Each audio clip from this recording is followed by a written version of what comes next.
रूस यूक्रेन जंग का आज 128वां दिन।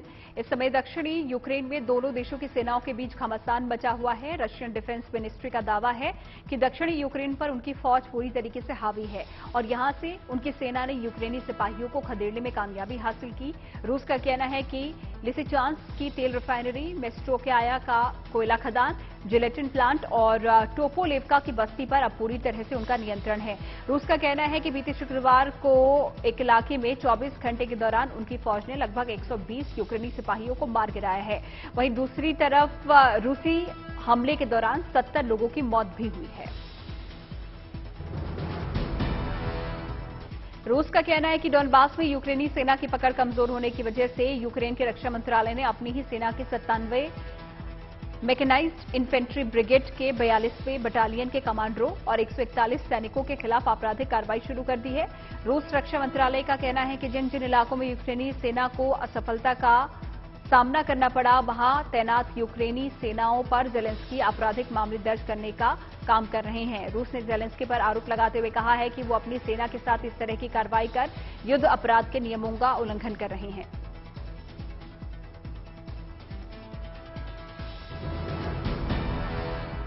रशियन डिफेंस मिनिस्ट्री का कहना है कि बीती शुक्रवार को डोनेट्स्क इलाके की लोसोवका, सिलिडोवा और नेटोलोवा नाम की 3 बस्तियों पर यूक्रेन फौज 2 मल्टी रॉकेट लॉन्चिंग सिस्टम और 2 आर्टिलरी प्लाटून की मदद से भीषण गोलीबारी कर रही थी। लेकिन समय रहते ही यूक्रेन की फौज के हमलों को रूसी सशस्त्र बलों ने नाकाम करने में सफलता हासिल की। रूस का कहना है कि यूक्रेनी सेना पहले रूसी सिपाहियों को निशाना बना रही थी, लेकिन अब यूक्रेनी फौज उन यूक्रेनी नागरिकों की भी हत्या कर रही है जो कि रूस का समर्थन कर रहे हैं। रशियन डिफेंस मिनिस्ट्री का कहना है कि जेलेंस्की के लड़ाके डोनेट्स्क पीपल्स रिपब्लिक और लुहांस्क पीपल रिपब्लिक की बस्तियों को टारगेट कर हमले को अंजाम दे रहे हैं। बीते शुक्रवार को रूसी लड़ाकों ने ओडेसा के सेरहियावका की एक रिहायशी इमारत पर मिसाइल से हमला किया। यूक्रेन रक्षा मंत्रालय ने मीडिया को जारी बयान में कहा कि रूसी अटैक की वजह से सेरहियावका में 21 लोगों की मौत हुई। ओडेसा की मिलिट्री कमान का कहना है कि राहत बचाव दल इमारत के मलबे की सफाई कर रहे हैं और यहां अभी मृतकों के शवों के मिलने का सिलसिला जारी है। राहत बचाव दल का कहना है कि मृतकों की संख्या बढ़ने की संभावना बनी हुई है, क्योंकि अभी तक धराशायी इमारत के 40% मलबे को हटाने का काम पूरा हुआ है। यूक्रेन रक्षा मंत्रालय ने यह भी बताया कि सेरहियावका इलाके की 9 मंजिला रिहायशी इमारत पर रूसी हमले में 12 साल के बच्चे की मौत हुई है। गर्भवती महिला की भी इस दौरान मौत हुई है। रूसी राष्ट्रपति व्लादिमीर पुतिन ने बीते शुक्रवार को बेलारूस वासियों को 3 जुलाई को मनाई जाने वाली स्वतंत्रता दिवस की अग्रिम बधाई दी है। रूस और बेलारूस इलाके के साझा मंच के जरिए पुतिन ने वीडियो संबोधन में कहा कि रूस और बेलारूस के आपसी संबंध सोवियत यूनियन काल से ही काफी मजबूत रहे हैं। पुतिन ने कहा कि दुनिया के सारे देश आज यूक्रेन के समर्थन में खड़े हैं और बेलारूस ही एक इकलौता देश है जो कि इसकी मदद कर रहा है। हालांकि एक्सपर्ट्स का कहना है कि रूस बेलारूस को यूक्रेन के खिलाफ इस्तेमाल करने का काम कर रहा है। रूस ने बेलारूस की जमीन पर सैकड़ों इस्कंदर मिसाइलें तैनात की हैं। बेलारूस के जरिए पुतिन यूक्रेन के उत्तरी इलाके पर कब्जा करने की फिराक में है। तो दूसरी तरफ बेलारूस को भी इस बात की चिंता सता रही है कि उसकी जमीन से यूक्रेन पर हमला करने का नतीजा उसे भुगतना पड़ सकता है। लिहाजा बेलारूस ने यूक्रेन से सटे अपने बॉर्डर के इलाकों में कई सैन्य टुकड़ियों की तैनाती पहले ही की हुई है।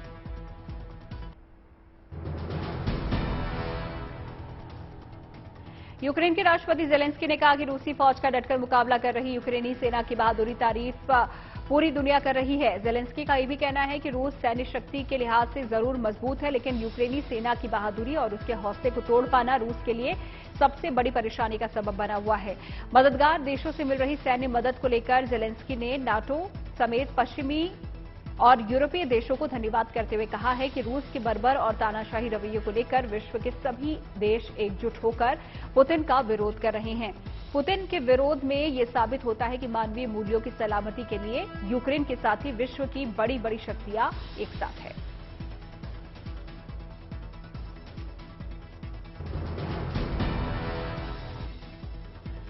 यूक्रेन के ज्यादातर हिस्सों में रूस सेना के कब्जे के बावजूद यूक्रेनी सेना मोर्चे पर डटी हुई है। बीते शुक्रवार को खार्किव के रीजनल मिलिट्री एडमिनिस्ट्रेशन के चीफ ओले सिनिहोबोएव ने बताया कि बारविनकोव को यूक्रेनी सेना ने चारों तरफ से ब्लॉक कर दिया है ताकि रूस के लड़ाके इंजुम तक न पहुंच सके। यूक्रेन के रक्षा मंत्रालय का कहना है कि यूक्रेनी सेना कई मोर्चों पर रूसी सिपाहियों को रोकने में कामयाब हुई है। यूक्रेन के दक्षिणी इलाके में भले ही रूसी सिपाहियों ने अपनी पकड़ मजबूत कर ली है, लेकिन यूक्रेन के पूर्वी इलाके में यूक्रेनी सेना की भीषण बमबारी की वजह से रूसी लड़ाकों को मोर्चा छोड़कर भागना पड़ रहा है। यूक्रेन रक्षा मंत्रालय ने अपनी ही देश के नागरिकों से अपील की है कि वो यूक्रेनी सेना के मूवमेंट की गोपनीयता बनाए रखें ताकि रूसी सैनिकों को हमले की भनक न हो।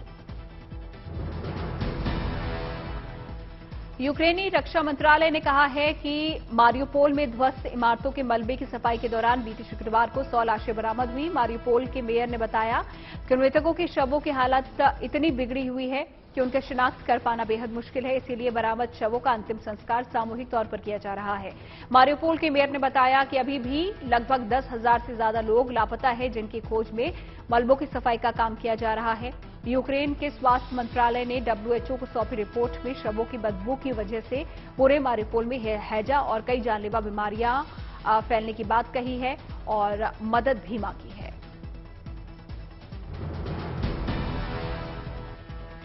रूसी हमलावरों ने लिवीव शहर के ट्रांसपोर्ट सिस्टम पर मिसाइलें दागी, उसे पूरी तरीके से तबाह कर दिया। इस शहर के स्थानीय प्रशासन का कहना है कि रूसी हमले में 2 लोग गंभीर रूप से जख्मी हुए हैं। स्थानीय प्रशासन के हिसाब से लिवीव के यातायात का बुनियादी ढांचा मलबे में तब्दील हो गया है। रूसी हमले के खतरे को भांपते हुए प्रशासन ने पहले से ही इस इलाके में रेड अलर्ट घोषित किया हुआ है, लिहाजा किसी के हताहत होने की प्रशासन ने पुष्टि नहीं की। यूक्रेन ने रूस पर बच्चों को चुराने का भी आरोप लगाया है। यूक्रेन के राष्ट्रपति वोलोदिमीर ज़ेलेंस्की ने दावा किया है कि अब तक जिन यूक्रेनी लोगों को जबरदस्ती रूस ले जाया गया उनमें 2 लाख बच्चे शामिल हैं। ज़ेलेंस्की ने कहा कि पुतिन यूक्रेनी लोगों की चोरी ही नहीं बल्कि उनमें खौफ पैदा कर उनके दिलो दिमाग में यूक्रेन को मिटाने की कोशिश कर रहे हैं। यूक्रेन महिला बाल विकास मंत्रालय ने आंकड़ा जारी कर कहा है कि रूसी हमले की वजह से अब तक 343 बच्चों की मौत हो चुकी है, लगभग 635 बच्चे जख्मी हैं और कुल मिलाकर 978 यूक्रेनी बच्चों का जीवन बुरी तरह से प्रभावित हुआ है।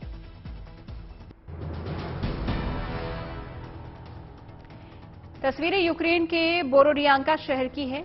रूसी फौज ने एयर स्ट्राइक कर यहां पर सब कुछ खत्म कर दिया है। रूस की फौज ने यूक्रेन के लगभग सभी शहरों में तबाही मचाई हुई है। यूक्रेन के रिहायशी इलाकों की इमारतों को पूरी तरीके से ध्वस्त कर दिया, लेकिन यहां पर जो तबाही और बर्बादी रूसी फौजियों ने मचाई है वो सबसे ज्यादा है।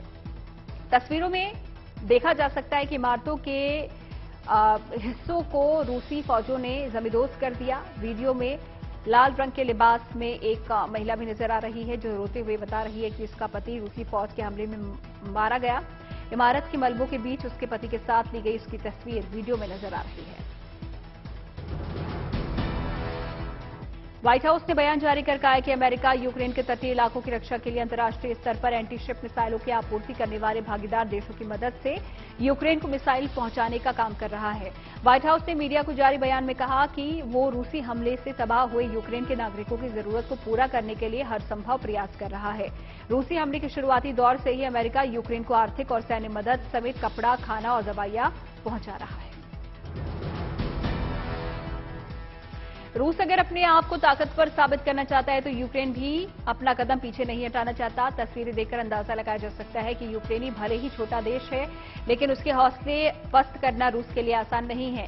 यूक्रेन के माइकोलाइव ओब्लास्ट की तस्वीरें हैं और यहां पर यूक्रेनी सिपाही रॉकेट लॉन्चर BM-27 उर्गन के कंट्रोल सिस्टम को जैसे ही एक्टिव करता है 12 सेकंड के अंदर एक के बाद एक दनादन 12 रॉकेट निशाना साधते हुए नजर आ रहे हैं। अमेरिका के खुफिया विभाग का कहना है कि रूस यूक्रेन पर साइबर हमला करने की तैयारी में है। रूस की इंटेलिजेंस का दावा है कि रूस यूक्रेन के साइबर सिक्योरिटी समेत निजी कंपनियों की साइट्स को हैक करने की फिराक में है, ताकि यूक्रेन के नेटवर्क सिस्टम को चौपट कर उसे ज्यादा नुकसान पहुंचाया जा सके। नेशनल सिक्योरिटी एजेंसी के साइबर सिक्योरिटी निदेशक क्रिस इंग्लिस का ये कहना है कि रूस साइबर अटैक कर यूक्रेन को कितना बड़ा नुकसान पहुंचा सकता है इसका अंदाजा लगाना भी मुश्किल है, इसीलिए यूक्रेन को बहुत सतर्क रहने की जरूरत है। यूक्रेन के राष्ट्रपति ज़ेलेंस्की ने मीडिया को दिए एक बयान में कहा है कि रूसी हमले की वजह से 20% यूक्रेन की स्कूली इमारतें पूरी तरह खंडर हो चुकी हैं। यूक्रेन का कहना है कि बच्चों की पढ़ाई लिखाई, स्कूल की इमारतों के पुनर्निर्माण को लेकर यूनिसेफ ने उन्हें भरोसा दिया है कि वो बुनियादी चीजों को पूरा करने के लिए पूरी तरह से यूक्रेन की मदद करने के लिए तैयार है। यूक्रेनी सेना ने वीडियो जारी कर दावा किया है कि उसके सिपाहियों ने निप्रो शहर की एक इमारत में छिपे 5 रूसी सैनिकों को मार गिराया। निप्रो शहर में दोनों देशों की सेनाओं के बीच भीषण घमासान जारी है। दरअसल निप्रो शहर यूक्रेन के दक्षिणी इलाके का हिस्सा है। रूसी फौज ने पहले से ही इस इमारत पर कब्जा जमा रखा था, लेकिन यूक्रेनी फौज ने उनका डटकर मुकाबला किया और जवाबी हमले के दौरान इमारत में छिपे 5 रूसी सिपाहियों को मार गिराया गया। एक्सपर्ट्स का कहना है कि लंबी खिंचती जंग की वजह से यूक्रेनी सेना का मनोबल पूरी तरह से टूट चुका है और इस तरह की वीडियो को शेयर कर यूक्रेन अपने सिपाहियों के हौसले को मजबूत बनाए रखने का काम कर रहा है। दूसरी तरफ ब्रिटेन के खुफिया विभाग का कहना है कि कई रूसी सिपाहियों ने यूक्रेन के खिलाफ हमले को गलत ठहराते हुए जंग के मैदान से अपने घरों को वापस लौटने का फैसला किया है। यूक्रेन रक्षा मंत्रालय ने रूसी हमले का एक वीडियो जारी किया, जिसमें यूक्रेनी लड़ाके पुतिन की सेना को चेतावनी देते नजर आ रहे हैं। वीडियो यूक्रेनी जवान शूट कर रहे थे कि तभी रूसी सिपाहियों ने इलाके में जोरदार बमबारी शुरू कर दी। यूक्रेन रक्षा मंत्रालय ने बताया कि वीडियो लुहांस्क इलाके का है। ये पूरा इलाका रूस समर्थित लुहांस्क रिपब्लिक पीपुल्स यानी कि एलपीआर के कब्जे में है। एलपीआर का कहना है कि इस इलाके में जहां तहां यूक्रेनी फौज घात लगाकर गोलीबारी कर रही है और यूक्रेनी हमले को नाकाम करने के लिए रूस की तरफ से भी विशेष सैन्य अभियान चलाया जा रहा है। एलपीआर ने दावा किया है कि वो जल्द ही यूक्रेनी सिपाहियों को मार गिराने में कामयाब होंगे या फिर मजबूरन अपनी जान बचाने के लिए यूक्रेनी सिपाहियों को इलाका छोड़कर भागना होगा। सेवेरोडोनेत्स्क और लिसिचांस्क को जोड़ने वाली सेनेटस्काई ब्रिज को रूसी हमलावरों ने एक हवाई हमले में ध्वस्त कर दिया। यूक्रेन के रक्षा मंत्रालय ने मीडिया को जारी बयान में कहा है कि रूसी हमलावर इन दिनों यूक्रेन की ट्रांसपोर्ट सिस्टम को निशाना बना रहे हैं। शहरों के आपसी संपर्क को तोड़ा जा रहा है और यूक्रेन रक्षा मंत्रालय का यह भी कहना है कि सेवेरोडोनेत्स्क दक्षिणी यूक्रेन का ऐसा इलाका है जिस पर रूस का कब्जा है और इलाकों को रूस से वापस छीनने के लिए यूक्रेनी फौज लगातार हमले कर रही है। रूसी हमले का ये वीडियो यूक्रेन रक्षा मंत्रालय की तरफ से जारी किया गया है। ये तस्वीरें माइकोलाइव की हैं, जहां पर रूसी लड़ाकों ने एक इमारत को निशाना बनाया। माइकोलाइव के स्थानीय मिलिट्री प्रशासन का कहना है कि रूसी हवाई हमले की वजह से माइकोलाइव के रिहायशी इलाके धराशायी हो गई।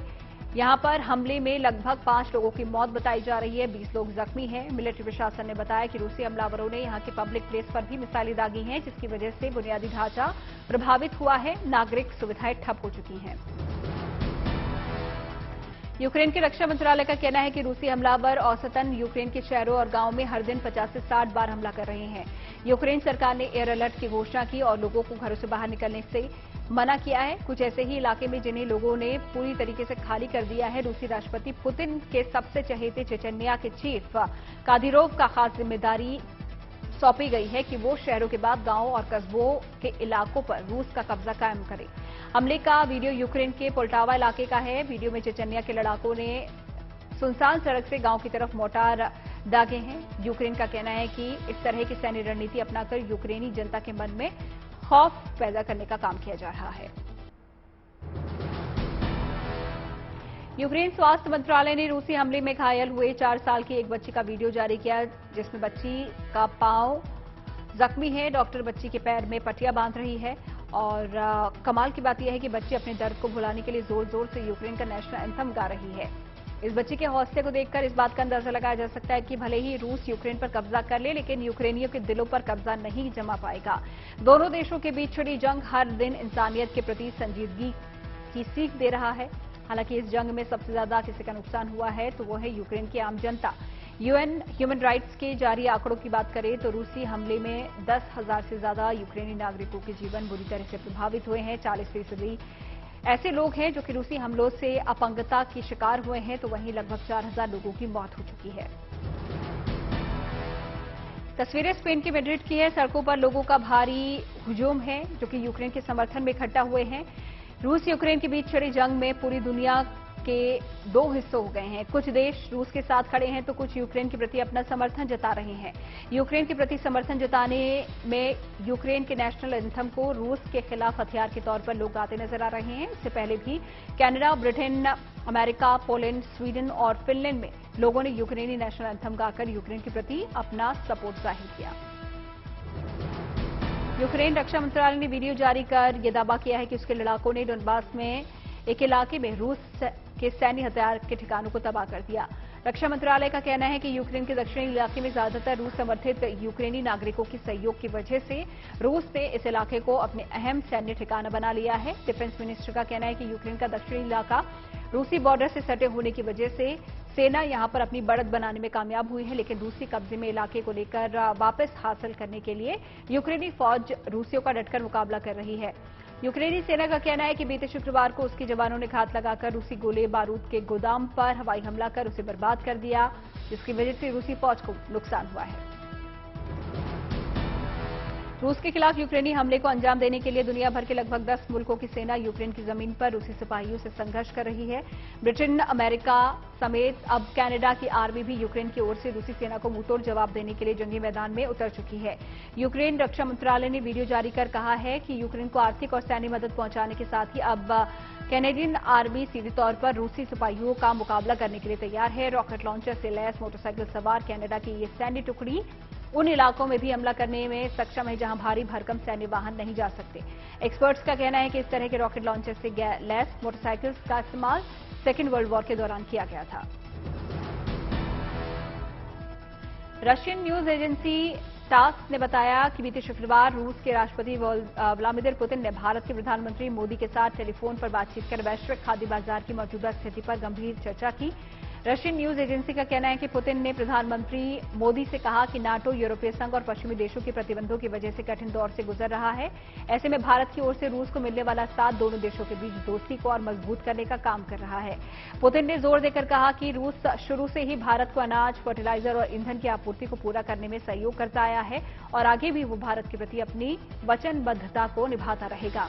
रशियन न्यूज एजेंसी ने कहा है कि टेलीफोनिक वार्ता के दौरान दोनों देशों के नेताओं ने वैश्विक खाद्य संकट को दूर करने के उपायों पर भी चर्चा की।